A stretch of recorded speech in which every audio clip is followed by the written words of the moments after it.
Again, my pleasure to introduce you to Herb Kagan.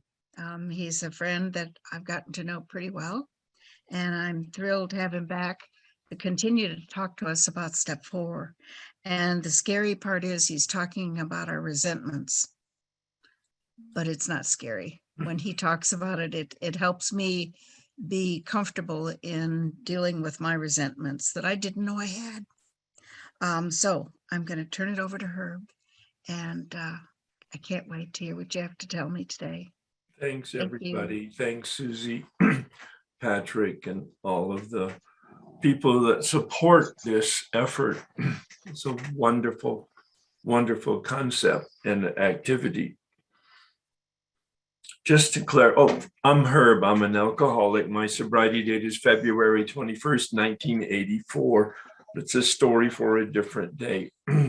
Several comments. Yes, this is recorded, and I believe the presentation I make, including the PowerPoints, visually are recorded, and they're made available to y'all. And they're given to my own editor, who then edits them and puts them up on YouTube in terms of accessibility. I have a YouTube channel with several playlists. This would be the Berlin Group playlist. And I will try to honor the 45-minute kind of parameter, so that there can be some dynamic Q&A. Quite frankly, I find that the most effective, maybe the most productive for you when it becomes real and experiential. I've been talking about step 4. Inventory in the big book has 3 parts. Bill says someplace in the book, I think in the big book, maybe it's in the 12 and 12, sometimes those concepts merge in my head, that inventory is about instincts gone awry. Instincts gone awry. I have a background in psychology and other educational efforts. And when I hear the word instinct, I'm now seeing it as biology and psychology. Instincts. Fight, flight, and freeze. It serves me so well to understand the way the big book presents it to us. Bill wasn't educated, I mean, in the sense of college or liberal arts education. He had a law degree. He never completed the registration as an attorney, but he did have a law degree. So he had some formal education, but not much. And if you've ever been to his birthplace in Dorset, Vermont, and you stand on the porch of the hotel in which he was born, his folks owned that hotel in this small town, Dorset, Vermont. And you stand on that porch and you look out, you know, Bill was a hick.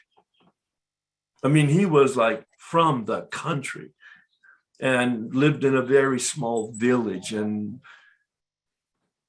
so he didn't have a lot of education and or formal words, but he had such great insight that is so correlated with the formal words, the academic understanding. Fight, flight, and freeze. Instincts, biological survival instincts. And they get translated from biology to psychology in our emotions. Fight, anger, resentment.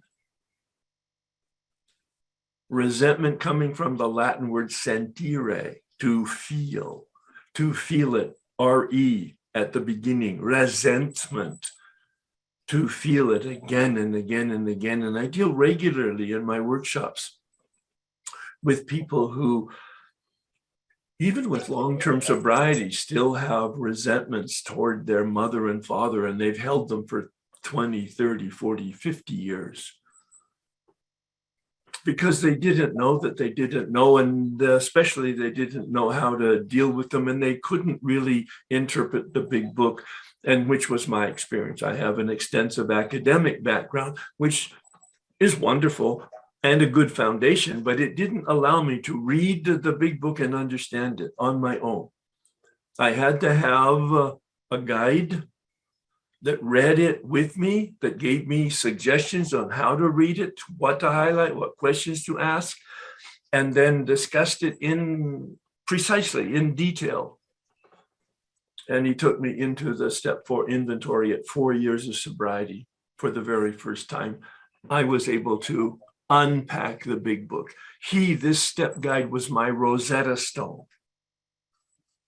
You may or may not be familiar with that terminology. Rosetta Stone was a stone that was found in archaeology that allowed them to decipher the hieroglyphics. It's a perfect word for us. We need a sponsor. We need a step guide. We need somebody with experience to help us understand the English language in the big book. It's really straightforward and simple. Some of it's cultural and historical based on 1939 when Bill wrote it. But most of it's pretty straightforward once you have somebody to shine a light on it so that you can actually read it intelligently and experientially and apply it. So much for my preview or preface. And so I've talked about the resentment inventory. It's the step 4 inventory has 3 major parts: fight, flight, and freeze. Fight, the resentment. I've covered column 3 about the beliefs and column 4 about the motives. And it was the very first time I took personal responsibility for my role in my resentments, really understanding at the deepest level that I don't have a part. Ooh, we hear this word in the rooms. What's your part? I don't have a part in my resentments. I have 100%. Yeah, I don't have a part. I own it 100%. I didn't know it until I experienced it. Mostly in the 5th step. But I'd like to cover the second 2 pieces of step 4. That flight biological instinct and that freeze biological instinct. Flight, if you can't beat them by anger, then you run for survival. Well, that's fear. To move away from this reality that's threatening your survival.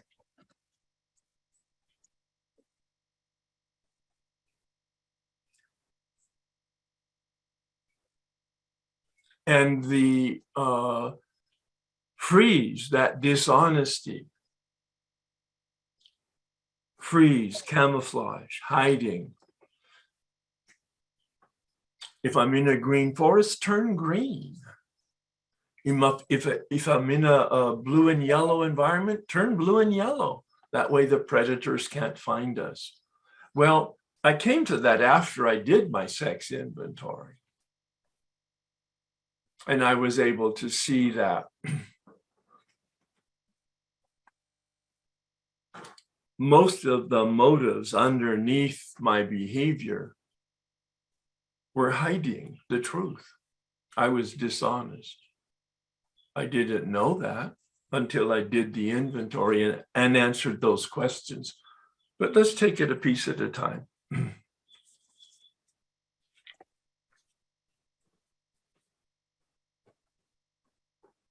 We looked at resentment. That's, from my standpoint, the most time-consuming analysis. And I use that word because Bill asks us to get to the underlying causes and conditions, the motives, the source of the resentments. The anger is the smoke that comes from the fire. But where's the fire coming from? I said at least my interpretation, Bill doesn't use this word in the inventory in the big book, the beliefs in the 3rd column. What are my beliefs? the lenses through which I look. I can't see the lenses because the lenses are that through which I'm looking at reality. But the big book allows us to look at the lenses through which I'm looking, those beliefs, so that I can see the warped, the distorted, the delusionary beliefs that I have. Usually can be translated very easily using the word should. I should, you should, they should, life should. And you've heard Dr. Berger talk about that in emotional sobriety. We should on ourselves. That's his phrase. And then for me, the spiritual awakening began with the fourth column. There's no fourth column in the big book. On page 65, there's just 3 columns. But there is a final paragraph on page 67 that captures 5 questions, all about selfishness, our behavior, our thinking, our motives. And that word's not in the big book, but it's my interpretation of the point of that paragraph. What is the motives? Coming from the Latin word movere, what moves us?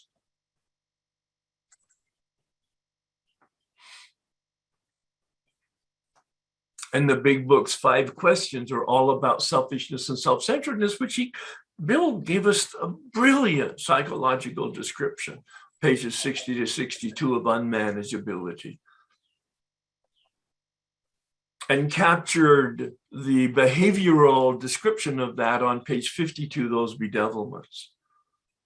The bedevilments are the behavior. This is how we feel, this is how we act, page 52. Pages 60 to 62 is the description of where it comes from: selfishness, self-centeredness. And the 5 questions that are indicated with the words as I've unpacked them into 5 sentences. That final paragraph on resentments.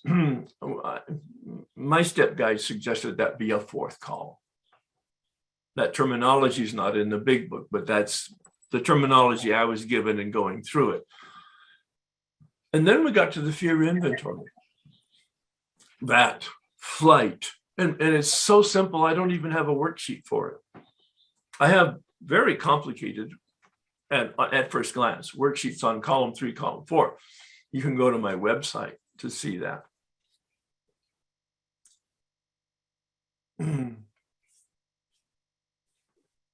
Put it up here. herbk.com. But the whole point of the 4th step is that we're in bondage.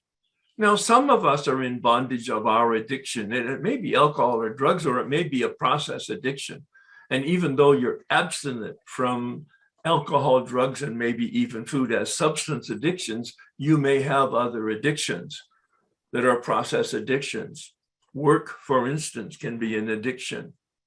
Meetings, God bless us, can be an addiction, a way of escaping from living our lives responsibly. Certainly pornography and sex and money, power, prestige, all those manifestations can be bondage, even though we have abstinence in other areas, thanks to the 12-step program or good religion or good therapy. There's many paths up the mountain. The bondage of self is really what Bill is talking about. Is the heart of the problem is unmanageability, that spiritual malady, not necessarily the addiction. So he gives us a process of the steps. That first stage of recovery is a relationship with power. Spirituality is a word that's accurate and wonderful, but many people have a negative reaction to it. And so I use the term relationship. Spirituality is merely my human spirit in relationship to power at the simplest level in steps 1 through 3, and a relationship with myself in steps 4 through 7. That's what this is about. Inventory is about a relationship to remove the clouds in us, the darkness, to the sunlight in us. In step 2 and 3, Bill uses the term sunlight. It's a great mental image for us to use in terms of, as the appendix 2 says in the back of the book, unsuspected inner resource. Unsuspected, we don't know that there is the power. Inner, we don't know that it's deep inside of us. Resource, we don't know that it's a caring and helping power. That's the whole point of steps 2 and 3, to come to that decision, that choice. Step 2, the choice, God is or God isn't. Page 53, if you want to check it out. Step 3, the decision to turn, to have a relationship with power, to turn from my self-centeredness to be in relationship with other, with a capital O, whatever that means to you. And then to delve deeply through step 4, to identify the impediments, those clouds, those obstacles that block us from that sunlight deep inside ourselves. The clouds to the sunlight. We need to identify the source and the cause. Bill says self-centeredness is the source. The manifestation of the source is resentments, as I've just described, giving a recap of the last couple meetings.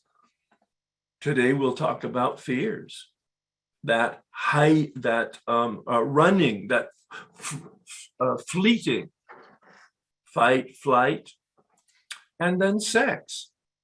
Now, Bill doesn't term it as dishonesty, but I do because of the work that I did with the questions in the sex inventory, as I mentioned. But to complete the step 4 inventory, I found also that I needed to supplement what the big book says from page 70 to 71.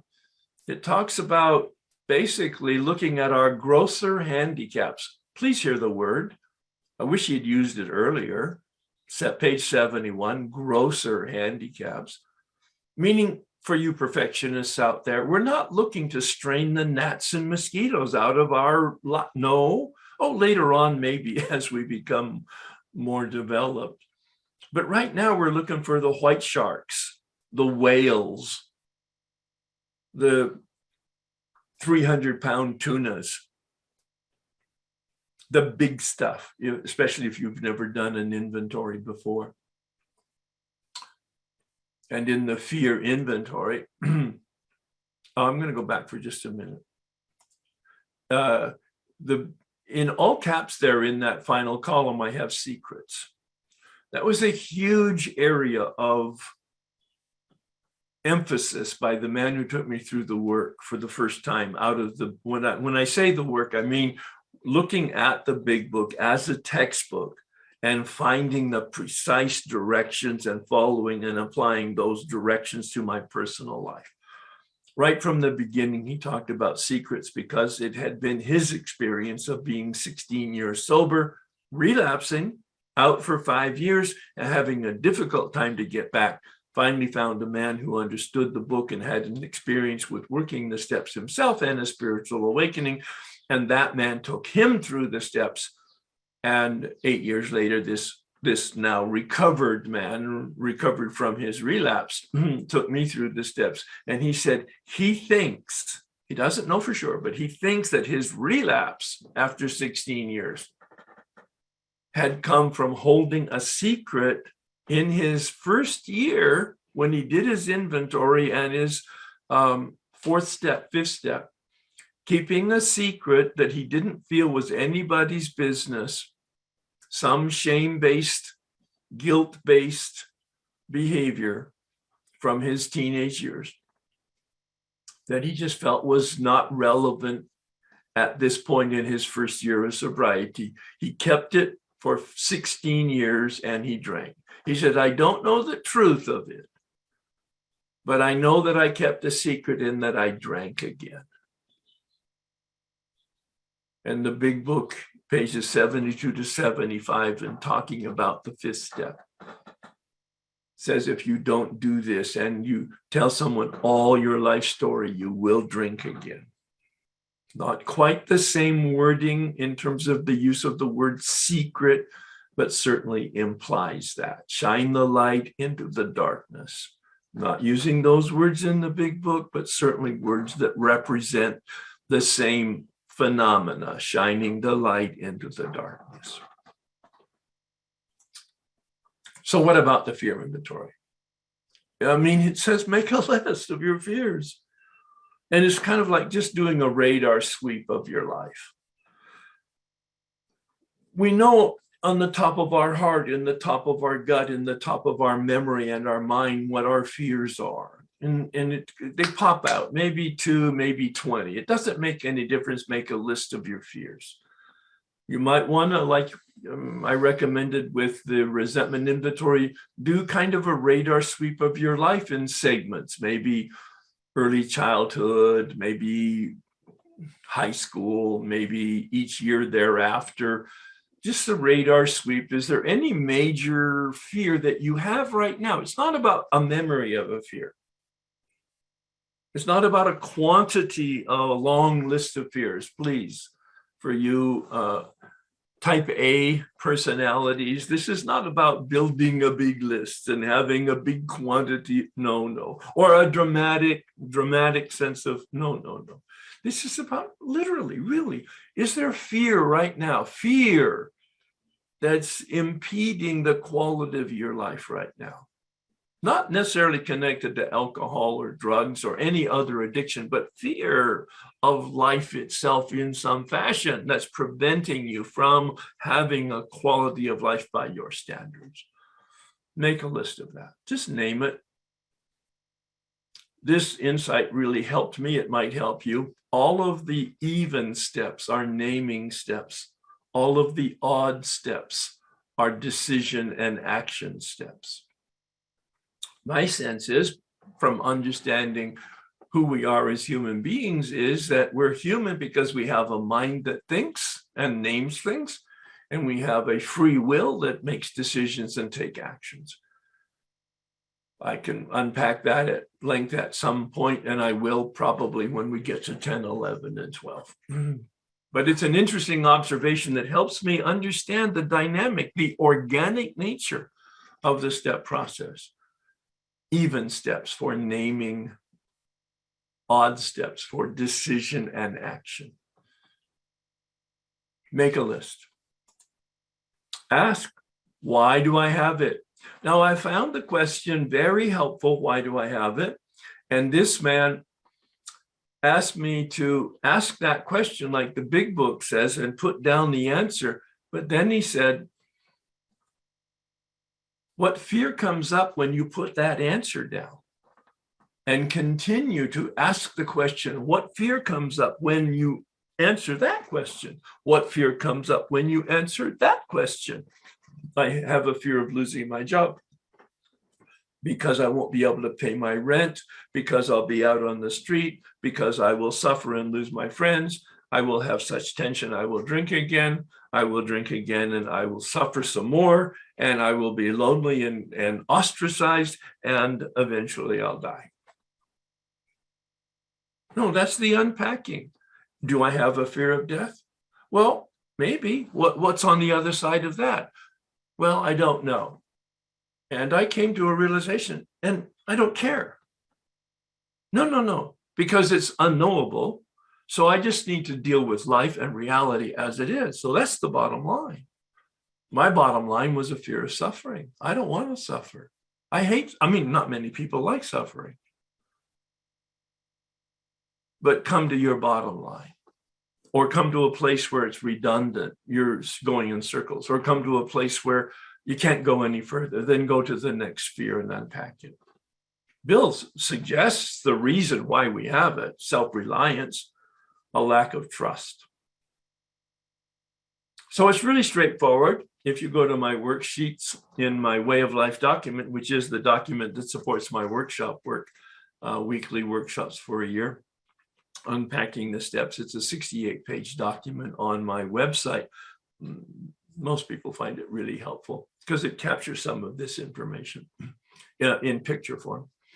And I do have a worksheet there because I had such a wonderful experience with column 3 and column 4. I call it the turnaround after Byron Katie. Byron Katie is not related to 12-step or psychology or religion in any fashion, but she is definitely related to a spiritual awakening and a transformation. She had her own, with her own vocabulary and her own style. Once you've had some experience with inventory, you might benefit from reading her Loving What Is, Byron Katie, Loving What Is. In that description of conversion and transformation, she uses the word turnaround. So I've adopted that. Column 3, column 4. Column 3, I believed the lie to be the truth. Column 4, I saw the truth of the lie. And I had a turnaround. I had a conversion experience from a victim to a perpetrator. That's the simple translation and distillation of column 3, column 4. If you want to know where it's going, you're going from being a victim up until that present moment of being asleep to being awake at that point and realizing that you're the perpetrator. And that's not just in some cases, that's in 100% of the areas in which you have a resentment. We are never the victim. Oh, let me just be really clear. We have been victimized. That is true. That is real. That's reality. That is history. Most of us, in some fashion. Life is very, very difficult and not necessarily fair by anybody's standards. We have been victimized, but our resentment isn't because we're a victim. Our resentment is because of our reaction to whatever the victimization was. The historical event is real, but the problem is my reaction to it.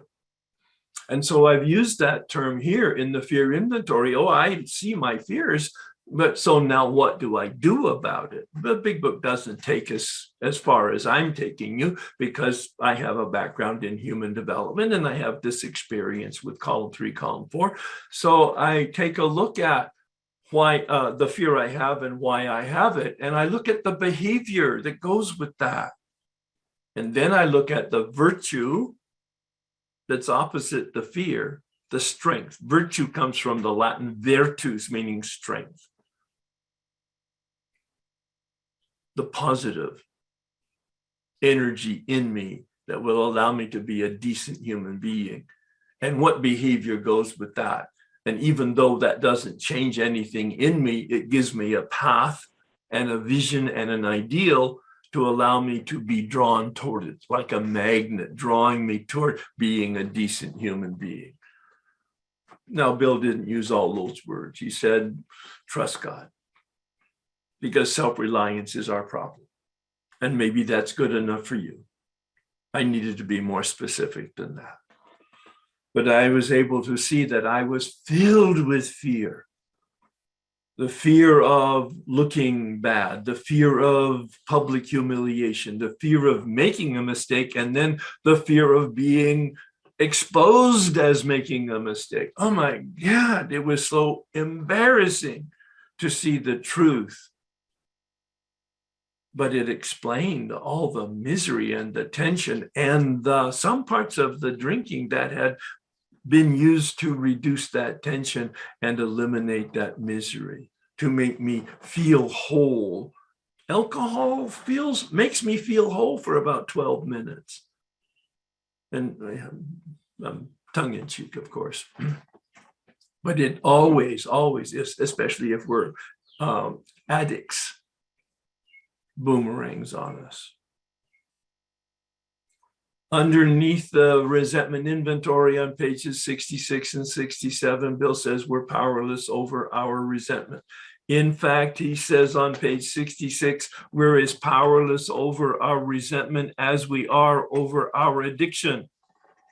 I'm paraphrasing it, but you take a look at that. It's like stark. It doesn't take any interpretation. Page 66.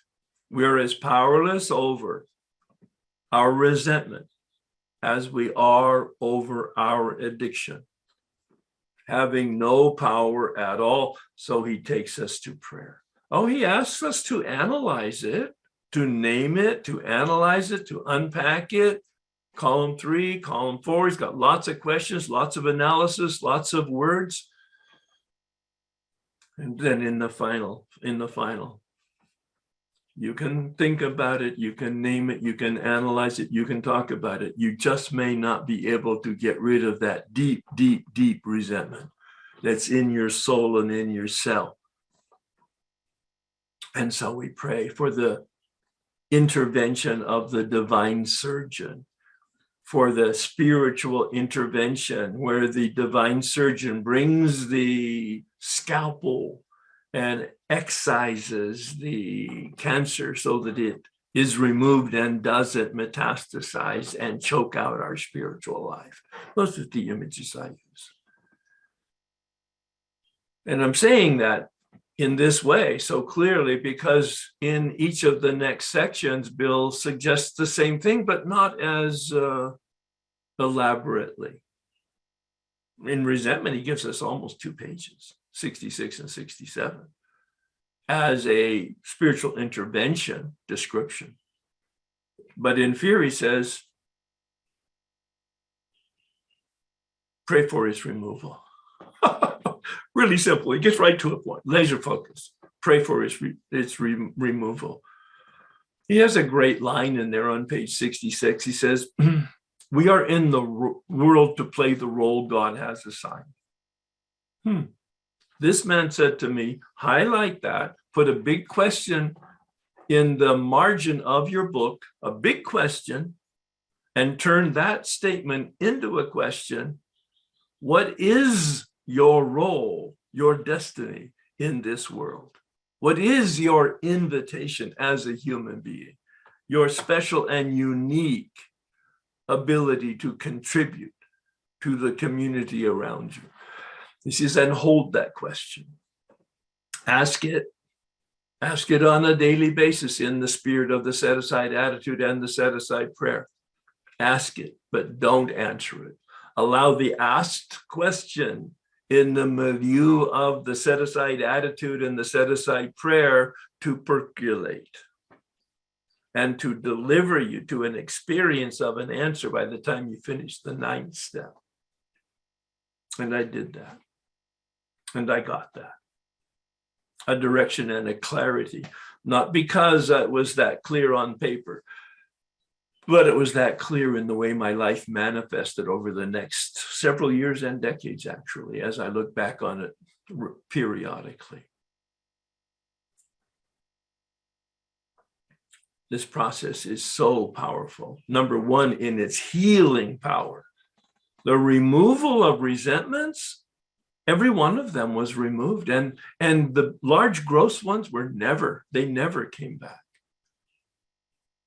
The fear inventory revealed to me in an very embarrassing way that I was filled with fear.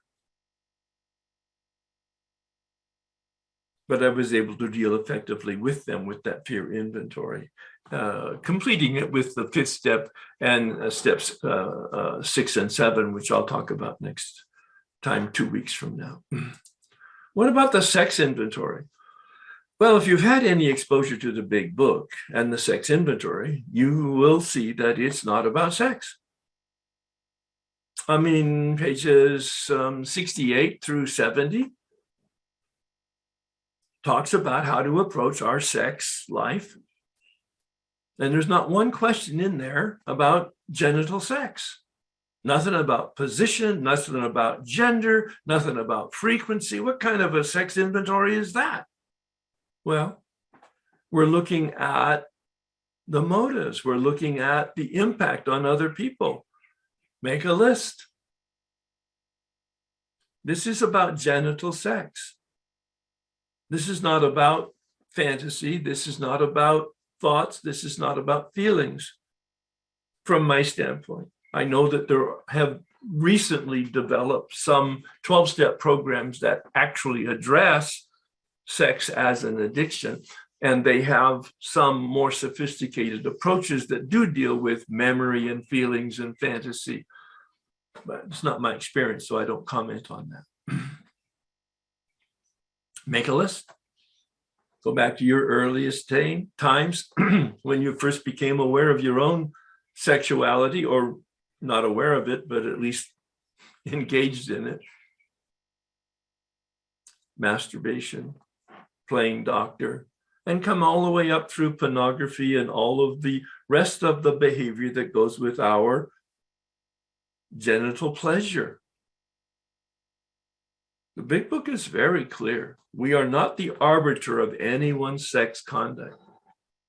Such a brilliant statement. You see, we have no opinion. Homosexual, heterosexual, polygamy, we have no opinion. Celibate, we have no opinion. Monogamy, polygamy, we have no opinion. We are not the arbiter of anyone's sex conduct. You are. In your relationship with God, it says. Make a list. He has got 9 questions. This is the 9th question. All of the other questions are about your motives and your impact on other people. But that 9th question, for me, that was the trigger. That was the one that revealed to me my principles. It allowed me to do what Bill asks us to do, and that is to create a sex ideal. Some of my people that I work with have dyslexia, both in their hearing and in their thinking.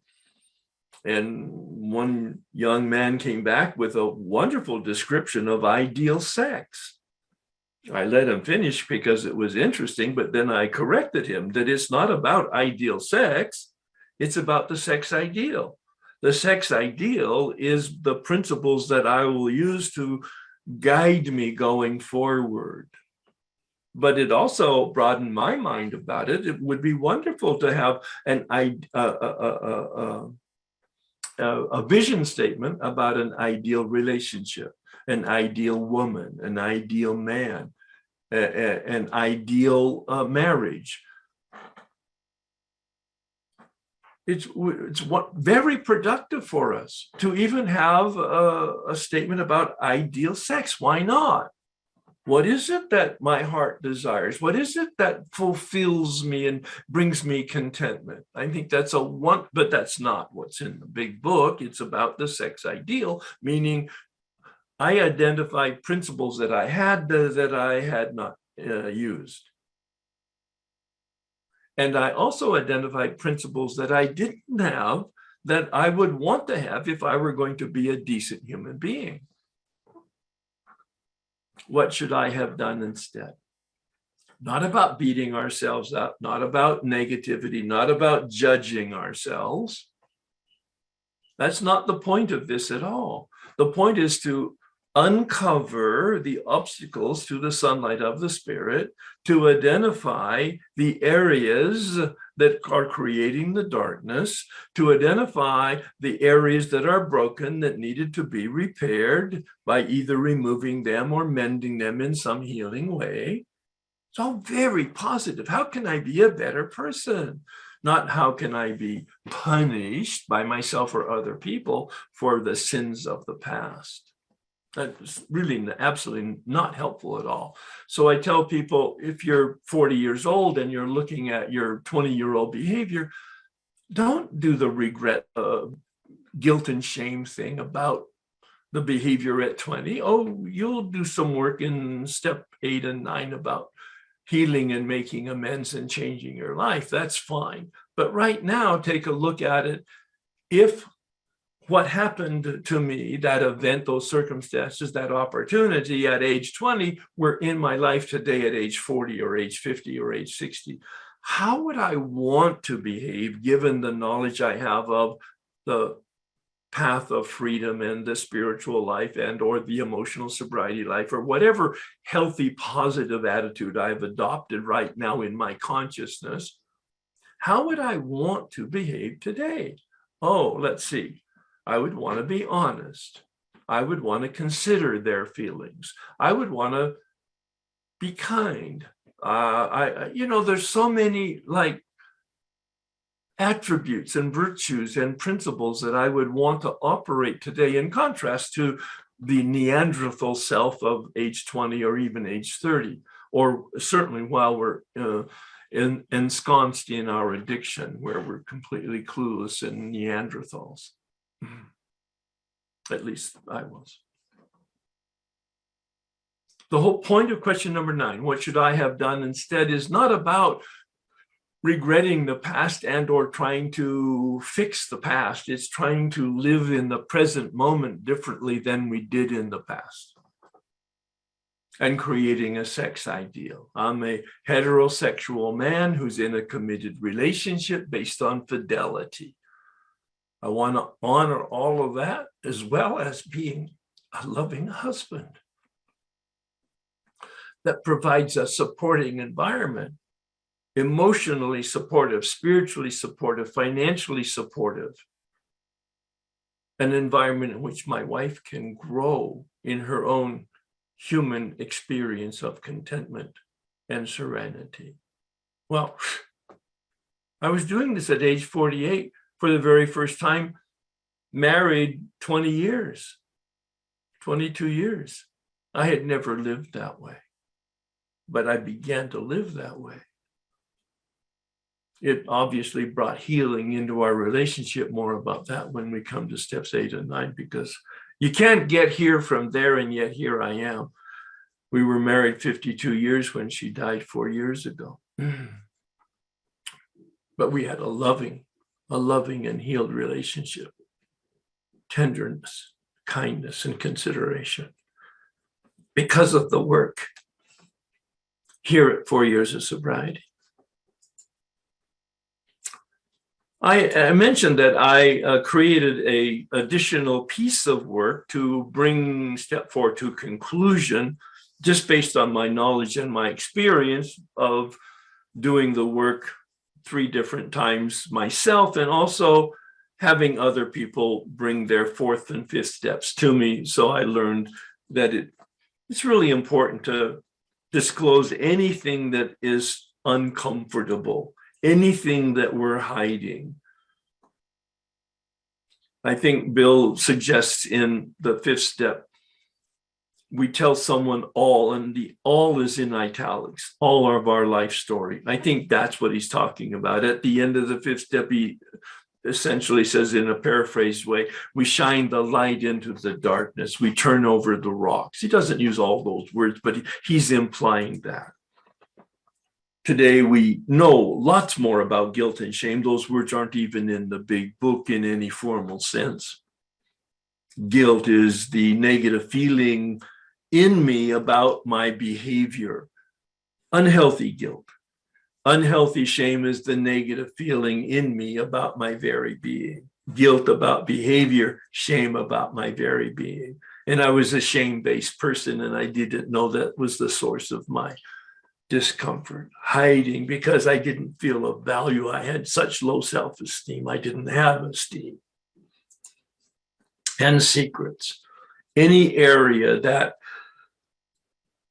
I have failed to disclose that I'm uncomfortable with, that creates any tension, or quite frankly, and I stretch it to say any area, even if you've told the secret to somebody, but you're still uncomfortable with it, I suggest that that be a point of discussion. In the 5th step, I'll talk a lot more about the appropriate people in which to disclose this. Not everything needs to be disclosed to everybody or even one person. The big book is very clear in the material on the 5th step. The person or persons to whom you're going to give your 5th step, I'm quoting. Page 72 to 75. So all of this these clouds in us, this darkness in us prevents us from connecting effectively to the sunlight of the Spirit that is deep down inside of us. You may not know that, you may not feel that. Those are decisions and choices. And you operate as if it's true, regardless of your thoughts and regardless of your feelings. And when you do that, you come to grips with, I'm the person that's blocking me. Notice that pathetic Herbie in the bondage of jail. There's no ceiling, there's no walls, there's no floor. It's just pathetic Herbie holding the bars in front of his face. And step 4 allows us to identify that. And step 5, 6, and 7 allows us to remove those bars, to remove the clouds blocking the light, so that we remove the obstacles to our relationship with ourselves. That will take us to steps 5, 6, and 7, that final phase of removing the clouds. Step 5, full confession. That's the word that was used in the Oxford group. Step 6, naming the obstacles. Again, in behavior, we've named the source in step 4. Now we name the behavior that comes from it, the character defects and shortcomings that come from it in step 6. And again, Bill acknowledges, and you can name it, you can talk about it, you can analyze it, you can write about it. You just can't change it. And so he gives us step 7, which is a prayer. Again, an intervention of the spiritual surgeon. Thanks, everybody. You are dead.